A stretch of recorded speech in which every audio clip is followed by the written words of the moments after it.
वैसे तो एक सेहतमंद सरगर्मी है, लेकिन जब यही खेल बैनुल अक़वामी सतह पर खेले जाएं तो ना सिर्फ खिलाड़ियों की इज्जत और पहचान बनते हैं, बल्कि कई अक़वाम के दरमियान दोस्ती, अमन और सकाफती तबादले का जरिया भी बन जाते हैं और साथ ही साथ मईशत और सयाहत को भी फ़रोग़ देते हैं। पाकिस्तानी खिलाड़ियों की बैनुल अक़वामी सतह पर हालिया फतूहात ने कौम के दिल में नई उम्मीद और जज्बे की लहर दौड़ा दी है। कहीं अरशद नदीम ने पाकिस्तान का नाम रोशन किया तो कहीं आलिया सुमरो की फतह ने मुल्क को इज्जत दिलाई, कहीं हारिस ने फतह का डंका बजाया तो कहीं कोई रेसलर पाकिस्तान के लिए जीत कर आया। ऐसे ही चंद रेसलर हमारे साथ मौजूद हैं, आइए चलते हैं और उनसे करते हैं बात। रेसलिंग यानी कुश्ती इंसानी तहजीब के इब्तदाई दौर से मौजूद है। इसका कदीम तरीन सबूत जनूबी यूरोप की गारों में मिलने वाली नक्काशी है, जो 15,000 साल से ज्यादा पुरानी बताई जाती है। रेसलिंग को दुनिया का कदीम तरीन खेल माना जाता है, जो वक्त के साथ साथ बहुत तब्दील हुआ है। ये एक मुकाबले पर मबनी जंगी खेल है जो सदियों से मौजूद है। कदीम दौर में कुश्ती सिर्फ ताकत का मुजाहिरा नहीं थी, बल्कि जंगी तरबियत का अहम हिस्सा थी। यूनान में ओलंपिक खेलों का हिस्सा बनी, जबकि हिंदुस्तान में ये राजाओं के दरबारों की जीनत रही। आज कुश्ती ओलंपिक खेलों का अहम हिस्सा है, जिसके मुख्तलिफ अंदाज मसलन फ्री स्टाइल और गैरिको रोमन मकबूल हैं। पाकिस्तान में ये रवायती अखाड़ों से जदीद मैदानों तक पहुंच चुकी है। पेशावराना कुश्ती एक ऐसा करियर है जहां मुआवजे में तजर्बे और प्रमोशन के लिहाज से बहुत बड़ा फर्क होता है। जब आप कुश्ती की दुनिया में कदम रखते हैं और छोटी प्रमोशंस के लिए मैचेस लड़ते हैं तो इन तकारीब में मुआवजा आम तौर पर बहुत कम होता है। ये एक मुश्किल पेशा है जिसमें चोटों का खतरा और गैर मुस्तकिल आमदनी हो सकती है, लेकिन आला सतह पर कामयाब होने पर ये इंतहाई मुनाफा बख्श साबित हो सकता है। कुश्ती महज खेल नहीं, बल्कि हमारी सकाफत का भी हिस्सा है, जो सब्र, बर्दाश्त और नज़्म व ज़ब्त सिखाती है। जी, पाकिस्तान की आन, पाकिस्तान की शान और बेपनाह ताकतवर शख्सियात इस वक्त मेरे साथ मौजूद हैं। जी हाँ, मैं रेसलर्स की बात कर रहा हूँ जिनसे गुफ्तगू मैं खुद यहाँ करने आया हूँ और मुझे थोड़ा सा डर लग रहा है। आप देख सकते हैं मैं भी थोड़ा सा दूर होकर बैठा हुआ हूँ कि कहीं ये ना हो कि ये जो है मुझ पर ही चढ़ाई कर दें। लेकिन खैर, इनसे बात करते हैं, जानते हैं कि अभी जो इतनी सारी इन्होंने माशाल्लाह फतूहात हासिल की हैं, ये सिलसिला कब शुरू हुआ, ये ख्याल कैसे आया कि रेसलर बनना है, और बहुत सारे सवालात हैं इनसे करेंगे। और मेरे साथ यहाँ पर जो मौजूद हैं इस वक्त कोबो जो है ब्रेंडन मौजूद हैं, उसके साथ मेरे साथ मौजूद हैं मुस्तफ़ा अली खान साहब और अहमद हनीफ साहब। इनसे गुफ्तगू करते हैं, जानते हैं कि इन तीनों ने अपना अपना जो ये रेसलिंग का आगाज़ है कब किया। अस्सलाम वालेकुम भाई। वालेकुम अस्सलाम। कैसे हैं कोबो साहब आप? अल्हम्दुलिल्लाह, आप बताएं। अल्हम्दुलिल्लाह बिल्कुल है सर। कोई मतलब कोई चोटें वोटें नज़र तो नहीं आ रही, लेकिन ज़रा मुझे बताएं अपनी रेसलिंग के हवाले से कि लगती हैं या नहीं लगती, पहले तो ये बताएं। नहीं, बिल्कुल लगती है। आपने मेरा भी रिसेंट अगर इंडिया वर्सेस पाकिस्तान मैच देखा होगा तो काफ़ी ज़्यादा ब्रूटल मैच था वो, और जो है उसके बाद अभी आए हुए मुझे 8-10 दिन ही हुए होंगे मुश्किल से, तो 4 दिन बाद मेरी एक और मैच है और वो भी ब्रूटल ही होने वाली है। तो मैं यही बोलूँगा आप या और आप भी आएँ, व्यूअर्स भी हैं, तो 21 को हमारा इवेंट है, तो उसके अंदर आप लोग देखेंगे, जो है लाइव देखने का मौका मिलेगा, जिससे ये जो सवाल सबका है, जी। क्योंकि देखें इंटरनेट की वजह से ये चीज़ काफ़ी ज़्यादा फैल चुकी है, तो ये सवाल बहुत होता। तो पाकिस्तान में अब अपॉर्चुनिटी दे रहे हैं हम लाइव देखने का, तो आकर देखें और ये सवाल का जवाब खुद ही क्लियर हो जाएगा। मैं तो बल्कि ज़रूर देखना चाहूँगा, क्योंकि वाकई आपने सही कहा, इंटरनेट पर ऐसे बहुत सारे सवालात उठने लग जाते हैं। लोग कहते हैं कि शायद ये फेक है, इसीलिए मैंने सबसे पहले आगाज़ ही सवाल से कर दिया ताकि जो भी प्रोग्राम देख रहा है उसको पता लग जाए कि नहीं भाई ये फेक नहीं होता, ये रियल है। सर माशाल्लाह ये बेल्ट नज़र आ रही है, ज़रा इसके बारे में बताएं, कहाँ जीती, क्या है ये, इसकी कोई हिस्ट्री बताएं हमें ज़रा। देखिए, ये पाकिस्तान का जो फर्स्ट रेसलिंग ब्रांड है REW रेवोल्यूशन ईस्टर्न रेसलिंग, जो स्टार्ट पाकिस्तान से होता है और इस वक्त जो है मल्टी कंट्रीज़ के अंदर जो है वर्क कर रहा है। तो उस मतलब तमाम कंट्रीज़ का मिलाकर ये उस कंपनी का वर्ल्ड टाइटल है। तो जस्ट लाइक WWE का अपना एक टॉप चैम्पियन होता है, AEW का अपना अलग टॉप चैम्पियन है, इस तरह REW का टॉप चैम्पियन इस टाइम मैं हूँ।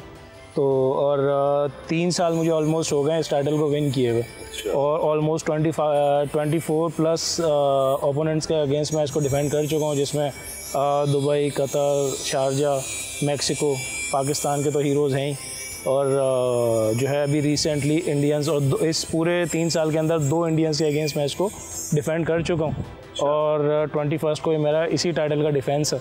तो आप मुझे जो है पाकिस्तानी रोमन रेंज बोल सकते हैं, क्योंकि उसको भी 4 साल हो गए थे और चौथा साल मेरा भी शुरू हो जाएगा इस बेल्ट को विन किए हुए। ज़बरदस्ती तो बहुत अच्छी बात है। और अच्छा वही बात है ना कि जीतना शायद इतना मुश्किल ना हो, लेकिन उस जीत को कंटिन्यू रखना, उसको संभालना मेरे ख्याल में ज़्यादा डिफ़िकल्ट होता है। एग्जैक्टली देखें, आप किसी एक रेसलिंग कंपनी के अगर जो है टॉप टाइटल को कैरी कर रहे हैं तो देखें विन कर लेना तो जो है ना एक सही है, एक अचीवमेंट आ गई, लेकिन उसके बाद जो है उस विन के बाद जो है उस स्टेटस को कैरी करना, क्योंकि ये जो टाइटल है उसको कैरी करना ईजी नहीं है, और फिर इस चीज़ को मेंटेन रखना, फिर इसके बाद चैलेंजेस आना। अभी रिसेंटली आपने एक वीडियो वायरल हुई देखी होगी जिसमें कर्ट एंगल ने, जो फॉर्मर डब्ल्यूडब्ल्यूई का रेसलर है, उसने बोला है कि मैं पाकिस्तान आऊँगा और मैं ROW के वर्ल्ड चैम्पियन को चैलेंज करता हूँ, यानी मुझे उसने नाम लेके चैलेंज किया। फिर ना सिर्फ कर्ट एंगल, UK में रेसलर है नीसा, उसने चैलेंज किया है। US में एक फ़ीमेल रेसलर होती है, मतलब फीमेल्स मेल्स हर तरह की कैटेगरी के रेसलर्स जो है मुझे इस टाइटल के लिए जो है कंटिन्यूसली चैलेंजेस कर रहे हैं। इंडिया से रेगुलर आते रहते हैं, नेपाल से चैलेंजेस आते रहते हैं, तो बस जिस वक्त जो सूटेबल मौका होता है उस हिसाब से मैं चैलेंज एक्सेप्ट करता हूँ और मैच करता हूँ। बस मेरी शर्त एक होती है कि मेरा मैच होना ब्रूटल चाहिए, खून खराबा ज़रूर होना चाहिए। तो सिंपल मैच में ना मुझे मज़ा आता है ना मैं वो चैलेंज एक्सेप्ट करता हूँ। तो अगर कोई फीमेल भी होगी तो उसके साथ भी ब्रूटल मैच ही करूँगा। और आगे कर्ट एंगल भी अनकरीब, उसका तो चैलेंज एक्सेप्ट करना ही है क्योंकि इतना बड़ा लेजेंड है। तो जब वो चैलेंज कर रहे हैं तो ये भी एक एहसास की बात है। तो अब उसकी एज जो भी है, जैसी भी है, मुझे तो उससे खेलना है और उसको हराना भी है और उसको भी डिफेंड करना है। चैलेंज किया तो फिर अच्छा, ये चैलेंज एक्सेप्ट करते हैं, ये क्या तरीकाकार क्या है इसका, फिर ये किस तरह डिसाइड होता है ये फाइट कहाँ होनी है, किस वेन्यू पे खेली जाएगी, इस तरह हमें थोड़ा सा बताइएगा हमारे देखने में। इसमें देखें इवेंट डिसाइड होना होता है कि जस्ट लाइक WWE जो है, ROW का भी एक फॉर्मेट है। एवरी मंथ जो है ROW के इवेंट्स होता है जिसके अंदर जो है जस्ट लाइक जैसे WWE में होता था भाई रॉयल रंबल, फिर रेसलमेनिया, फिर नो वे आउट, इस तरह हमारा अपना एक जो है वो सिलसिला है। बैटल रंबल है, फिर रेसल मैक्स है हमारा, समर स्मैश है, रूथलेस एग्रेशन है। तो इस तरह जो है जब हमारा कोई इवेंट करीब आता उसके लिए जो है मैं फिर उससे पहले जो भी मुझे चैलेंज आया होता तो उसको मैं एक्सेप्ट करता हूँ। फिर ये तरीका क्या है सर? मुस्तफ़ा भाई आपसे जानना चाहूँगा, भाई ने तो देखें कह दिया कि ऐसी फाइट हो जिसमें खून खराबा हो। वैसे तो वो अपने लुक से बड़े डिसेंट नज़र आ रहे हैं, बड़े मासूम से नज़र आ रहे हैं, अब रिंग में वो क्या कर रहे हैं, कैसे हैं, वो तो उनकी बातों से नज़र आ रहा है। आप बताइएगा भाई आपको किस तरह की फ़ाइट पसंद है और ज़रा बताएं कि ये कब आगाज़ हुआ, कैसे सोचा कि भाई इस फील्ड में आना है, इस जो है गेम को चूज़ करना? ऑलमोस्ट हम लोगों को 8 साल हो गए इस फील्ड के अंदर, और प्रोफेशनली जो है हम लोगों ने WWE के रेसलर्स के साथ ट्रेनिंग करी, और फिर बाहर से ट्रेनिंग करने के बाद हम लोगों ने यहाँ से प्लेटफॉर्म का आगाज़ किया। और पहले हम 4 थे, अब 40 हैं, क्योंकि आपको पता है एक प्लेटफॉर्म बनाना, उसको लेके चलना, तो इसी तरीके से हम ग्रेजुअली जो है हम आगे बढ़ते चले गए। और जहाँ तक मैच की आप बात कर रहे हैं, मुझे तो खैर टेक्निकल मैचेस पसंद हैं जिसके अंदर टेक्निक्स ज़्यादा यूज़ हो रही हों, क्योंकि मैं ख़ुद भी एक टेक्निकल रेसलर हूँ। और पावर हाउस रेसलिंग मुझे ज़्यादा पसंद है, इनको ज़्यादा ब्रूटैलिटी पसंद है, मुझे ब्रूटैलिटी थोड़ा कम पसंद है। हाँ, क्योंकि मैं बच्चे भी देखते हैं तो मैं चाहता हूँ कि टेक्निकल मैचेस हों, उसमें थोड़ी बहुत एंटरटेनमेंट भी अगर आ जाती है तो वो लोगों को देखने में ज़्यादा मज़ा आता है। तो मुझे मेरी अगर आप पर्सनल चॉइस बोलेंगे तो मेरी वो चॉइस है। अच्छा, तो इसका आपने बताया 8 साल पहले, जी बड़ी यंग एज है माशाल्लाह, अभी तो बहुत साल पड़े हैं, अल्लाह ताला आप लोग को बहुत कामयाबी से नवाजेगा इंशाल्लाह ताला। तो जब ये आगाज़ हुआ 8 साल पहले का, तो उस वक्त फैमिली बीच में तो नहीं आई कि ये क्या है, ये क्यों कर रहे हो, ऐसा नहीं होना चाहिए, इसमें तो भाई मतलब बहुत ज़्यादा खतरा है? बहुत अच्छा सवाल किया आपने। बिल्कुल फैमिली जो है वो कहती थी कि आप लोग ये क्या शुरू कर रहे हैं, लेकिन जब हम बचपन से ही WWE देखते थे और हमें इस चीज़ का शौक़ था तो कोई प्लेटफॉर्म नहीं था। हम लोगों ने सोचा वाई डोंट वी मेक, हम प्लेटफॉर्म बनाएं, उसमें ट्रेनिंग हासिल करें। और ऐसे बहुत से स्पोर्ट्स हैं जो कि पाकिस्तान में आपको बहुत बाद में नज़र आएंगे। अभी बहुत से ऐसे स्पोर्ट्स हैं जो अभी अभी लेटेस्ट ग्रो हो रहे हैं, लेकिन हमें तो फिर भी इसमें टाइम हो गया, 8 साल हमने लगा दिए। फिर हमने इंटरनेशनल जब हमने अचीवमेंट स्टार्ट की तो हम लोग फिर कैच किए, लोगों ने हमें देखा कि यार वाकई में these guys are doing something different. तो फिर लोगों ने, स्पॉन्सर्स ने हमसे जो है वो फिर कॉन्टेक्ट किया कि वाई डोंट के आप हमारे साथ कोई ना कोई इवेंट प्लान करें। फिर अल्हम्दुलिल्लाह अब हम हर मंथली बेसिस पे अब हम एक अपना एक इवेंट ग्रैंड प्लान करते हैं और कोशिश ये होती है कि सारे पाकिस्तान से नेशनल रेसलर्स को ट्रेन करें और उनको उस इवेंट में परफॉर्म भी कराएं और किसी न किसी इंटरनेशनल रेसलर को भी अकॉर्डिंग टू बजट तो हम उनको बुला के भी जो है उनके साथ यहाँ मैच करें ताकि एक फ्रेंडली मैचेस भी हो। हमारे पाकिस्तान से भी टैलेंट बाहर जाए, जैसे कि ये जा रहे हैं ऐसे और भी रेसलर्स पास में गए और वहाँ अल्हम्दुलिल्लाह नाम रोशन करके आए।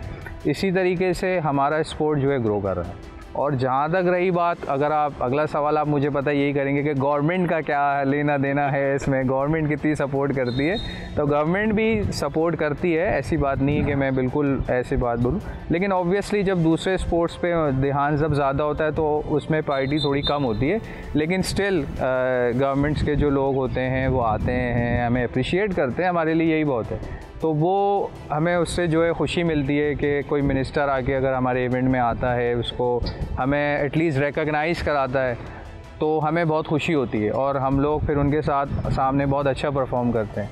तो अल्हम्दुलिल्लाह जब भी हमारे इंटरनेशनल टूर्स होते हैं तो फिर उसमें हमें हेल्प आउट हो जाती है कि किसी किस्म की हमें कोई परेशानी नहीं आ रही होती, वीज़े में कोई इशू नहीं आ रहा था, वरना अक्सर लोग वीज़े में या टिकट में फंस जाते हैं। तो अल्लाह का शुक्र है हमारे टूर स्मूथली प्लान हो जाते हैं। हाँ, बल्कि मैं ये जानना चाहूँगा, देखिए हर चीज़ का लगता है शायद आसान तरीकाकार होता है, मतलब जब एक आप जगह पहुंच जाते हो तो लोगों को लगता है इन्होंने अचीव कर लिया, यार ये शायद बड़ा इजी था, लेकिन वो यहाँ तक आना भी पता नहीं कितनी सारी मुश्किलात आप लोगों ने देखी होंगी। तो कितना मुश्किल लगा, कहीं कहीं बीच में ऐसा ख्याल तो नहीं आया कि यार क्या कर रहे हैं, मतलब इस मुल्क में अगर इस चीज़ का स्कोप नहीं है, अब ये गेम नहीं है, तो क्या हम सही कर रहे हैं या हम गलत कर रहे हैं? नहीं, देखें स्टार्ट में हमेशा मुश्किल होती है, कोई भी आप काम करेंगे always start from the beginning आपको हमेशा डिफ़िकल्टीज़ होंगी, आपको बहुत सी चीज़ें इसमें सेक्रीफाइस भी करनी पड़ेंगी, क्योंकि मैंने भी, इन्होंने भी, सब ने, हम लोगों ने जो है अपना टाइम सेक्रीफाइस किया, जॉब्स को सेक्रीफाइस किया, टाइम दिया। तो ऑब्वियसली हमें पता है कि हमें एक चीज़ मिलनी है, एक हमारा एक टारगेट गोल जब सेट कर लिया है, तो अगर स्टडी हम कंटिन्यू करते हैं साथ साथ और किसी स्पोर्ट्स को अपने एक साथ रखते हैं, तो हमने इस स्पोर्ट को साथ रखा कि स्टडी के साथ हमने जो है स्पोर्ट को रखना है। तो जब आप दोनों चीज़ें लेके चलेंगे तो मैं नहीं समझता कि लाइफ आपकी अनबैलेंस्ड होगी, बिकॉज़ अगर अपने घर के जो हैं ख़ुद कफ़ील हैं तो आप अपने लिए दिन में 1 घंटा तो निकाल सकते हैं। जैसे हम अपने सेहत के मुतालिक कहते हैं कि आप जिम जाएं, 1 घंटा तो आप निकाल सकते हैं। अब ये तो लॉ ही बन गया, अगर आपने इस 2025 के एरा में जीना है, आजकल आपको पता है कितनी बीमारियां हैं, तो अगर हेल्दी लाइफस्टाइल जीना है तो उसके लिए आपको फ़िटनेस की तरफ जाना पड़ता है। तो वाई डोंट कि आप उसको फ़िटनेस के साथ किसी स्पोर्ट्स के साथ अगर इन्वॉल्व कर लें तो आपका दिल और दिमाग भी और अच्छा चलेगा, आपका दिल भी लगेगा और फिर एक तरीके से आपकी अचीवमेंट भी हो रही है। वरना तो आप एक्सरसाइज तो करने जा रहे हैं अपने आप को हेल्दी करने के लिए, लेकिन अगर आप किसी स्पोर्ट्स में इन्वॉल्व हो जाते हैं तो you are super fit, super healthy.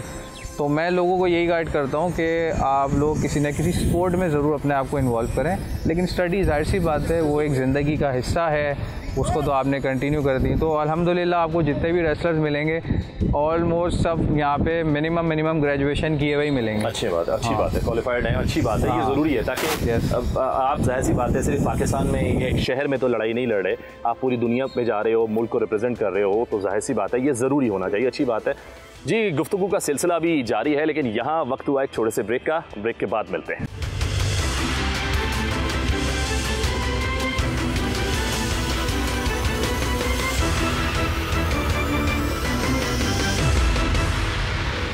जी भाई, मैं आपसे जानना चाहूँगा अहमद भाई, मुझे जैसे भाई ने बताया फैमिली बीच में आई, प्रॉब्लम्स आते हैं, सबकी लाइफ में आते हैं, आप लोगों ने एक ऐसा स्पोर्ट चुना, जाहिर सी बात है घर वाले डर जाएंगे, अम्मी डर जाएंगी, अब्बू डर जाएंगे, बहन भाई होंगे। आपको ये ख्याल कब आया कि छोटे भाई बहनों को उठा के पटखा आपने बचपन में, और वहीं से उनको नज़र आ गया कि ये रेसलर बनेगा और आपको भी समझ आ गई कि बनना पड़ेगा, या कुछ और नज़र आया आप? जी बिल्कुल, देखिए बचपन में तो बंदा पिलो के साथ, तकिए के साथ और पता नहीं अपने कपड़ों के साथ और अपने जहाँ सोता है बिस्तर में उसके साथ उछल कूद करता ही रहता है। ठीक है, इस तरह देखते देखते जब मैंने देखा REW कि यहाँ कंपनी है अपने पाकिस्तान में और कराची के अंदर, तो फिर मैंने इन्हें ज्वाइन किया। और फैमिली की बात है तो जाहिर सी बात है, देखें इंजरीज सिर्फ मैच के दौरान ही नहीं, इंजरीज ट्रेनिंग के दौरान भी आती हैं। ठीक है, जब हम ट्रेनिंग करके घर जाते हैं घर वाले देखते हैं यहाँ से कट गया है, यहाँ से पड़ गया है, यहाँ से खून निकल रहा है, यहाँ से सूजा हुआ है, तो वो फिर करते हैं कि यार ये तुम किस चीज़ में पड़ गए हो, बस वो टीवी की हद तक ही ठीक था। लेकिन जब हमारा इंटरेस्ट देखते हैं, फिर हमारे मैचेस देखते हैं, हमें परफॉर्म करते हुए देखते हैं, तो फिर हम अप्रिशिएट करते हैं कि यार बहुत अच्छा कर रहे हो, अच्छा लाइव परफॉर्म कर रहे हो, ऑडियंस को जो है एंटरटेन कर रहे हो, फिर सपोर्ट मिलती है। जाहिर सी बात है, अब आपको किसी चीज़ को आपको मनाना है, अपने आप को दिखाना है, तो उसके लिए आपको कुर्बानी तो देनी पड़ेगी। अच्छा, अब जो दोस्त यार हैं या घर में अगर भाई बहन हैं, वो तो फिर वो चौड़े होके फिरते होंगे गली कूचों में कि अपना भाई रेसलर है, माशाल्लाह पाकिस्तान को रिप्रेजेंट कर रहा है, तो वो तो कहीं भी फड्डे ले लेते होंगे आपके नाम पर, ऐसा होता है या नहीं? नहीं, ऐसे तो फिर ये तो फिर आपने वही बात कर दी, आप बेल मुझे मार रही। हमें जो है, हम ट्रेनिंग करते हैं रिंग के अंदर परफॉर्म करने की, ठीक है। हम जो है स्ट्रीट फाइट की ट्रेनिंग नहीं करते, वो तो एक फिर अलग ही चीज़ हो जाती है। हमें रिंग में किस तरह परफॉर्म करना है सामने वाले फाइटर के साथ, जाहिर सी बात है वो भी अपनी ट्रेनिंग करके आया होता है। वो हमारे साथ सामने जो भी खेलने वाला होता है वो हल्का तो नहीं होता। हमें ये तो नहीं समझना कि हाँ भाई वो बिल्कुल ही ऐसे उठ के आ गया, मुँह उठा के, और वो हमारे साथ खेल लेगा। लेकिन हमें वो सब सोच के करना है कि भाई उसकी भी मेहनत है, उसकी भी ट्रेनिंग है। जैसे कोई बाहर से खेल के आया हुआ, जाहिर सी बात है जब बाहर से खेल के आया उसका एक्सपीरियंस और ज़्यादा होगा हमसे, उसकी ट्रेनिंग और ज़्यादा होगी, टेक्निक्स अच्छी होंगी, टेक्निक्स अच्छी होंगी, रिंग में उसकी जो है फुट स्टेप जो है वो ज़्यादा बेहतर होंगे, तो उस हिसाब से फिर हमें ट्रेनिंग करनी पड़ती है। अच्छा, ट्रेनिंग कितनी मुश्किल है इसकी और क्या क्या करना पड़ता है इसकी ट्रेनिंग? ट्रेनिंग देखें, सिर्फ रिंग की ट्रेनिंग नहीं है, आपकी फिजिकल ट्रेनिंग है, ठीक है। रिंग की ट्रेनिंग है, आपकी डाइट है, मतलब आप फ्लेक्सिबिलिटी है आपकी, जो आपको मतलब रिंग में जितनी भी आप, चाहे आप जिम में ट्रेनिंग कर लें, फिजिकल ट्रेनिंग कर लें या रिंग के अंदर कर लें, बहुत टफ है, इतना ईजी नहीं है। जब हम कोई वीडियो डालते हैं, अपनी कोई शॉर्ट डालते हैं, लोग हमें पूछते हैं यार ये तो फेक है, ये तो स्क्रिप्टेड है। हम एक ही चीज़ कहना चाहते हैं, भाई अगर आपको ऐसा ही लगता है आप आ जाओ, ज़्यादा नहीं, 3 दिन हमारे साथ ट्रेनिंग कर लो, आपको पता चल जाएगा। लड़ लो। इतना फेक लड़ने की बात तो बहुत दूर की है, 8-8 साल हमें ट्रेनिंग में लग गए, फाइट तो बहुत दूर की बात है, सिर्फ ट्रेनिंग कर लें हमारे साथ, पता चल जाएगा कितना स्क्रिप्टेड है और कितना फेक है। अच्छा, ये बताएं, मेरे जैसा गरीब आदमी अगर इस फील्ड में आना चाहता है तो कितना ज़्यादा उसका जो है वो खर्चा होगा? क्या मतलब महंगा भी है या नहीं है?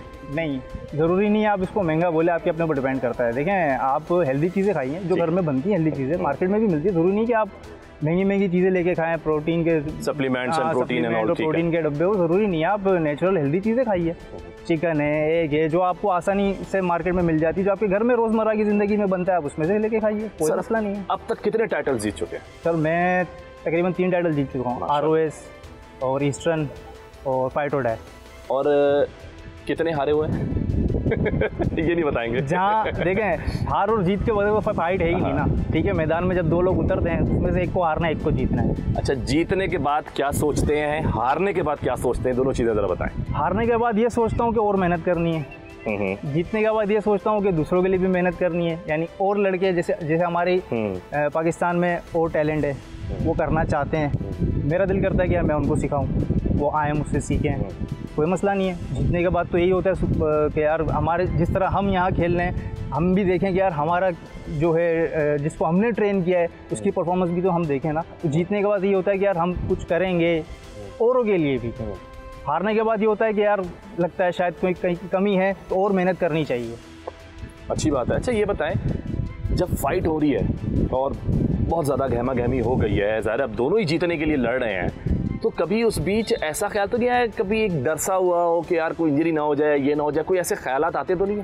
देखिए, ख्यालात आते हैं, लेकिन हमारी ट्रेनिंग जो है इस लेवल की होती है कि हमें फिर जब हम रिंग में उतरते हैं वो ख्याल हमारे से चला जाता है। हाँ। हमारे सिर्फ एक ही ख्याल होता है कि हमें जीत के जाना है। आप जितनी ट्रेनिंग करते रहेंगे ना, उतना आप अपने आप को परफेक्ट बनाते रहेंगे, फिर आप ये भूल जाते हैं कि आपको हारना है, फिर आप ये सोचते हैं कि आपको सिर्फ जीतना है। आपकी ट्रेनिंग आपको परफेक्ट बनाती है। डिपेंड करता है कि आपने कितनी मेहनत की है उस चीज़ पे। रिंग में उतरने के बाद या रिंग से पहले जो आप जिम में मेहनत करते हैं या जो आप रिंग के अंदर मेहनत करते हैं, आपके ऊपर डिपेंड करता है कि आपने किस तरह की ट्रेनिंग की है। लेकिन जब आप रिंग में उतर जाएंगे तो फिर आपका एक ही गोल है कि भाई जिसके साथ मैं खड़ा हूँ मुझे उसको मात देनी है। उसको मात देनी, ज़बरदस्त, बहुत अच्छी बात है। अच्छा देखें, क्योंकि बहुत सारे गेम्स ऐसे हैं पाकिस्तान के अंदर जिनका स्कोप नज़र आता है ठीक है ना, एक अरसे से नज़र भी आ रहे हैं कि वो ज़्यादा जो है वही देखे जाते हैं, वही खेले जाते हैं। ये एक बिल्कुल डिफरेंट फील्ड हो जाती है, एक डिफरेंट स्पोर्ट हो जाता है। लेकिन बहुत अच्छी बात है कि आप लोग इस तरफ आए हैं, कि आप लोग ये दिखा रहे हैं। जैसे भाई ने बोला पहले 4 थे, अब माशाल्लाह 40 हैं, तादाद बढ़ती चली जाएगी। लेकिन फिर भी एक अगर कंपैरिजन करें तो बहुत नीचे चला जाता है ना, नज़र नहीं आता ये गेम इतना आम तौर पे देखने जाता। तो कहीं ना कहीं होती है, फीलिंग्स आती हैं कि यार हम इतनी मेहनत कर रहे हैं, इतना कुछ कर रहे हैं, लेकिन वो चीज़ नहीं बन पा रही है, वो जितनी हाइप हम दे नहीं पा रहे हैं या फिर मिल नहीं रही है। कभी अफसोस होता है इस चीज़ का? बिल्कुल होता है, बिल्कुल होता है अफसोस इस चीज़ का। असल में देखें, मैंने यहाँ जितने भी इवेंट किए, मैंने एक चीज़ नोट की है, हमारी जो आवाम है वो जिस वक्त इवेंट हो रहा होता है उस टाइम तो बड़ी इंजॉय करती है। इवेंट ख़त्म, घर गए, कौन क्या कुछ भी नहीं, कुछ नहीं पता। ओहो। और अगर आप ये चीज़ बाहर देखें तो उल्टा है। इनका जो फेवरेट रेसलर है या क्रिकेटर है, जो भी है, उसको फुल सपोर्ट करते हैं हर तरह से। उनके आप कोई नेगेटिव कमेंट नहीं देखेंगे, उनके आप ये नहीं देखेंगे यार ये तो स्क्रिप्टेड है या तो फेक है।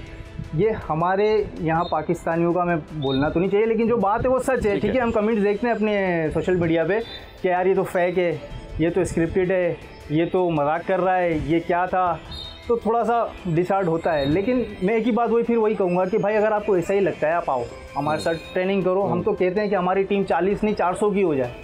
सही बात, ठीक है ना, हम और आगे टैलेंट को बढ़ाएं, अपने जो हमने सीखा है आगे लोगों को सिखाएं, इसमें कोई बुरी बात नहीं है। लेकिन आप किसी को डिग्रेड मत करो। अच्छा मैसेज आपकी तरफ से भाई। आपकी तरफ वापस आऊँगा, मैच का हाल जानना चाहूँगा। अभी आपने जिस तरह जो है इंडिया को पछाड़ा है, उनके प्लेयर को, ज़रा कुछ बताइएगा उस मैच का कोई हाल, ज़रा हमें कोई वाक़या सुनाए ज़रा।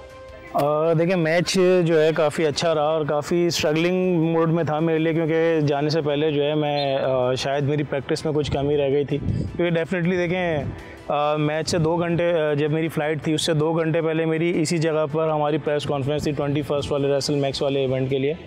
तो उस प्रेस कॉन्फ्रेंस में आप लोगों का जो पाकिस्तानी हीरो है, क्योंकि देखिए मुझे तो हीरो बनने का कोई शौक़ नहीं है, तो अहमद बॉय का जो अभी साथ बैठा हुआ है, इसने मुझ पर अटैक कर दिया था। तो आपका हीरो शायद चाह नहीं रहा था कि मैं इंडियन को हराऊं, तो मेरी वहाँ कंडीशन इस तरह की रही नहीं थी कि मैं उससे लड़ पाता।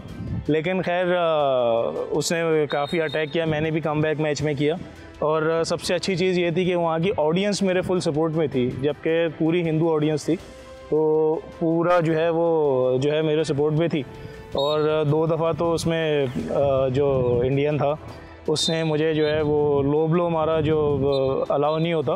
तो ऑडियंस ने खैर वो सारा कुछ देखा, मैंने भी खैर वो उसको काफ़ी मारा, लेकिन उसने जो है वो मेरी शीशा जो है कमर पे वो तोड़ा, जिससे जो है मैं काफ़ी वो डैमेज हो गया था। फिर उसके बाद वो पूरा उसको स्क्रैच किया, जो मेरी जो डैमेज वो स्किन थी। उसके बाद खैर फिर वो अपने फिनिशर के लिए अब टॉप पे चढ़ा, तो मैं बिल्कुल जो है ना फेड हो चुका था, मैं आउट ऑफ दी मतलब जो है मेरे। लेकिन बस ये है कि वो एक चीज़ मेरे अंदर है, जो बीइंग अ पाकिस्तानी और बीइंग अ पठान, जो चीज़ मतलब वो कंटिन्यू रख सकती थी। जो जब मैंने सही से आंखें खुली, वो कॉर्नर पे चढ़ा था, तो मैंने उसको अपना फिनिशर उसको जो है टॉप रोप से जब मारा, तो उसके बाद मैंने जब पिन कर दिया, तो क्योंकि देखें एक तो ईद का दिन था जब ये इवेंट था, तो वैसे ही जो है एक मुस्लिम के लिए जो है तो ये ऐसे दिन हारना तो वैसे ही, और पेरेंट्स से दूर इतनी मेहनत मैं किसके लिए फिर वो करने गया था, तो वैसे ही पेरेंट्स नाराज़ थे कि तुम जो है ईद हमारे साथ नहीं कर रहे हो। तो अब हारने के बाद और ज़्यादा नाराज़गी तो नहीं दे सकता था, तो बस वही एक विल पावर थी जिसने मुझे दोबारा स्टैंड किया। और मेरा फिनिशर जो कि ब्लैकआउट के नाम से जाना जाता, तो वो उसको मैंने टॉप रोप से मारा, पिन किया, मैच एंड। और फिर उसके बाद नेपालियों ने पाकिस्तान जिंदाबाद नहीं कहा खाली, बल्कि पाकिस्तान को मेरे साथ मिलकर ईद मुबारक भी विश किया। अरे बहुत अच्छा। और देखिए ये एक अलग जज्बा हो जाता है ना, जिस जज्बे के तहत आप लड़ रहे थे, वो तो चले आपने वो तो जीता जो आपने बताया कि भाई इतनी दूर हूँ घर से, ईद का दिन है, माँ बाप के साथ भी नहीं हूँ, वो नाराज़गी भी है ईद वाले दिन की। उसके बाद जब जीते तो फिर जिस तरह आप कह रहे हैं नेपालियों ने भी ईद मुबारक विश की, तो वो तो एक अलग ही हो गया, एक अलग आपको सारी ज़िंदगी के लिए आपको याद रहेगा। और फिर आपने ज़ाहिर एक इंडियन को हराया, तो उसकी तो फिर आपको एक अलग ही खुशी होगी। इंडियन तो देखें मेरे लिए ऐसा हो गया कि क्योंकि तीसरा इंडियन था जिसको हराया, तो अब समझ लें हर नाश्ते में ना मैं एक इंडियन अंडे की तरह यूँ फोड़ के इंडियन निकाल के खा लेता हूँ। सर अब क्या बात है? एक पाकिस्तानी है, देखते हैं कितने अंडे देखिए मैं यही मैं जानना चाह रहा हूँ और मैं बता भी दूँ अपने नाजरीन को कि जिस तरह भाई ने बात की कि 21 को जो इनका मैच होने वाला है ना, उसमें जिस तरह ये बात कर रहे हैं, ये कोबो ब्रेंडन साहब और जो अहमद बॉयका का जो बात कर रहे हैं वो ये सामने बैठे हुए अहमद हनीफ साहब, ये इनका रिंग नेम अहमद बॉयका है। इनकी आपस में फ़ाइट होने वाली है और वो फ़ाइट तो होगी 21 को, लेकिन ये फ़ाइट जो है काफ़ी अरसे से चलती आ रही है, मुझे लग रहा है अब, क्योंकि मैं देख रहा हूँ जिस तरह कमेंट्स पास हो रहे हैं और वो जैसे भाई ने बताया प्रेस कॉन्फ्रेंस के दरमियान जो है उन्होंने अटैक भी कर दिया इन पर, तो अभी भी कहीं ऐसा ना हो जाए कि ये अटैक कर दे। मैं नहीं बचा पाऊंगा क्योंकि मैं रेसलर नहीं हूँ, मुझे भी 2-4 करा देंगे ये लोग, इसलिए मैं कोशिश करूंगा कि अटैक ना हो। भाई बीच में बैठे हैं, कंट्रोल करवाया हुआ है अभी। हाँ, मुस्तफा भाई बैठे हुए बीच में, ये अपने रास्ते वो अपने रास्ते। लेकिन देखिए आपने बड़ी अच्छी बात की कि भाई वो इंडियन था, आप पाकिस्तानी सामने है, पाकिस्तानी के कोई लिहाज रखा जाएगा या नहीं? सर जब मैदान में लड़ने के लिए उतरे तो लिहाज किस का, किस बात का लिहाज? सर आपकी तरफ से क्या जवाब आना होगा इनके लिए? वो तो कहने को लिहाज नहीं। मैं जब भी इनके साथ रिंग में आता हूँ तो मैं इनको हरा ही देता हूँ और ऑडियंस जो है वो हमेशा मेरे खिलाफ रहती है। पता नहीं ऑडियंस को मुझसे क्या दुश्मनी है, इनको बड़ा अब ऑडियंस समझ सकते हैं कि ऑडियंस खिलाफ क्यों रहती है। तो अगर फेयर खेला जाए, यही मैं जानना चाह रहा हूँ कि क्या ये फेयर नहीं खेल रहे? आप बताएं भाई, क्या ये फेयर नहीं खेल रहे? ये तो मैं कहूँगा कि अब मैच होना ही चाहिए तो पता चलेगा कि कितनी फेयरनेस है इधर या नहीं है। अच्छा, माजी में ऐसा हुआ है। हाँ।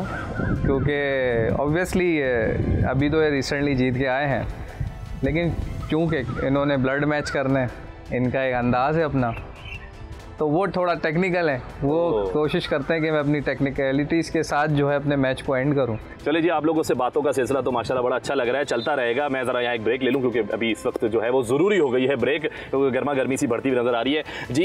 यहाँ पर एक ब्रेक लेते हैं और ब्रेक के बाद आते हैं, देखते हैं कि फिर आगे क्या गुफ्तगू होती है।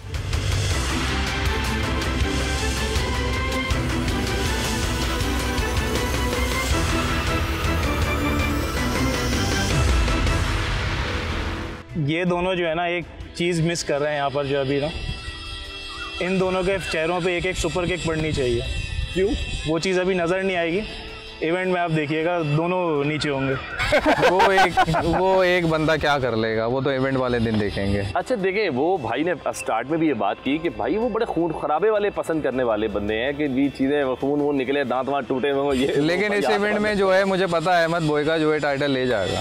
अच्छा, आप कॉन्फिडेंट हैं इस चीज़ के लिए? तो ऐसे अहमद की अच्छी ट्रेनिंग चल रही है, काफ़ी ट्रेनिंग के बिहाफ पर आप बात कर रहे हैं। और ये अभी आए इंडिया से तो थके हारे फील हो रहे हैं? थके हारे भी हो रहे हैं, ये बहुत ज़्यादा भी अपने गुरूर में, तो हो सकता है कि ओवर कॉन्फिडेंस जो इनको ले डूबे इस बार, मुझे लगता है ऐसा। अच्छा, अब देखिए इकट्ठे तो बैठे हैं आप, ठीक है, बीच में हमने एक दीवार खड़ी कर दी है लेकिन फिर भी उसके बावजूद, अच्छा ये अगर गेम मिसाल के तौर पे आप हारते हैं तो क्या कोई उसके बाद कोई रिंग से बाहर निकल तो कर किसी किस्म की फाइट तो नहीं होती ना? रिंग के अंदर ही है ना सारी फाइट्स, या बाहर भी होती है? सर जो कमेंट्स की फाइट होती रहती होगी, लेकिन वैसे में आपस में नहीं। देखिए, हम ट्रेनिंग करते ही इसीलिए हैं, अपने पेशेंस को भी काबू में रखना है, ठीक है ना। अपने मतलब किसी पे बिला वजह का गुस्सा तो नहीं उतारना। एक रिंग के अंदर है, जो भी है एक रिंग के अंदर है, उस पर आपको जितना गुस्सा उतारना है आप उतारो।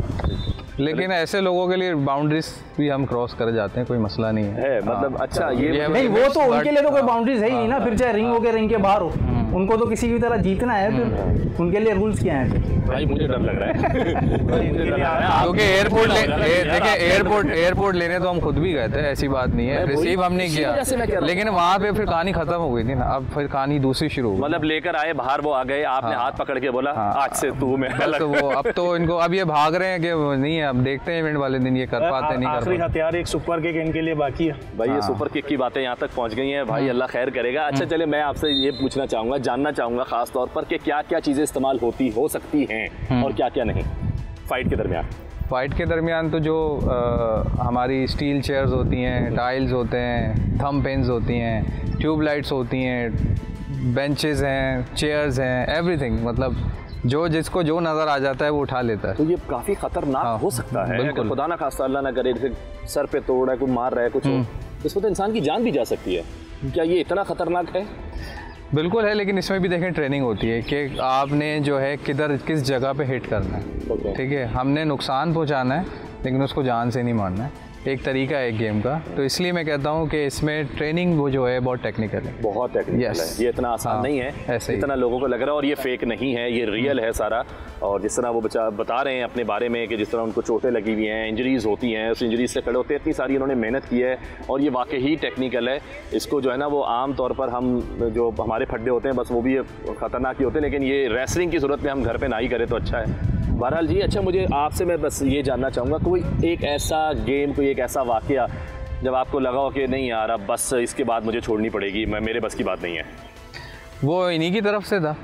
अच्छा, वो क्या था? यही था, मतलब धोखा दिया इन्होंने, मैंने कैरियर एंड कर दिया। धोखा दिया था इन्होंने, कंपनी मैं लेके चल रहा हूँ, मुझे ही धोखा दे रहे हैं, तो फिर मैं कैसे चैंपियन को लेके चलूँगा? किसको कहा आपने जो है धोखा दिया? तो मुझे ही धोखा दिया, मैं लेके चला। अब ये मुझसे उम्मीद लगा रहे हैं इनको मैं सपोर्ट करूँ, मैं तो नहीं करता सपोर्ट सर। मुश्किल मेरी सपोर्ट एयरपोर्ट तक थी, पाकिस्तान के झंडे तक। हो सकता है इंडिया में भी ये जीतने, इनको जिताने में किसी न किसी का हाथ हो। ये तो बहुत जबरदस्त बात कर दी भाई। इसका मतलब कि फिर तहकीक शुरू कर दी जाए। देखिए उस पे इन्वेस्टिगेशन चल रही है। देखिए मेरा जो काम है ना, मैं तो मुल्क की पब्लिक को भी यही कहता हूँ कि पब्लिक मुझे जो है मेरे बजाय इसका नाम चैंट कर रही होती है, तो बस एक सुपर किक की देर होती है इनके लिए। बाकी मैं हीरो तो हूँ नहीं, तो चाहे पाकिस्तानी हो चाहे इंडिया, अब आप ये मुल्क का नाम, चाहे मुल्क का नाम नहीं लाए ना बीच में, आप अपनी बात करें।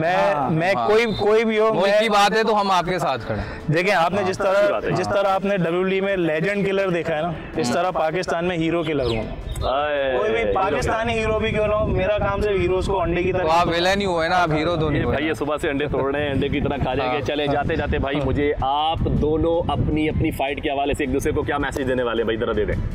देखिए मेरा मैसेज जो है अहमद बैगा को मैच के लिए है कि देखें अहमद ने मुझ पे जो प्रेस कॉन्फ्रेंस वाले दिन अटैक किया था वो नहीं करना चाहिए था, क्योंकि देखें वो तो मुल्क का हीरो है। चलो सही है, मुझे पब्लिक सपोर्ट करे ना करे, लेकिन मेरी 2 घंटे बाद फ्लाइट थी नेपाल के लिए और मैं इंडियन से लड़ने आया था। अगर मुझे उस टाइम डैमेज हो जाता, और ये जो मेरा गोल्ड आप देख रहे हैं, मेरे लिए यही सब कुछ है और इसी के लिए अहमद ने मुझे चैलेंज किया।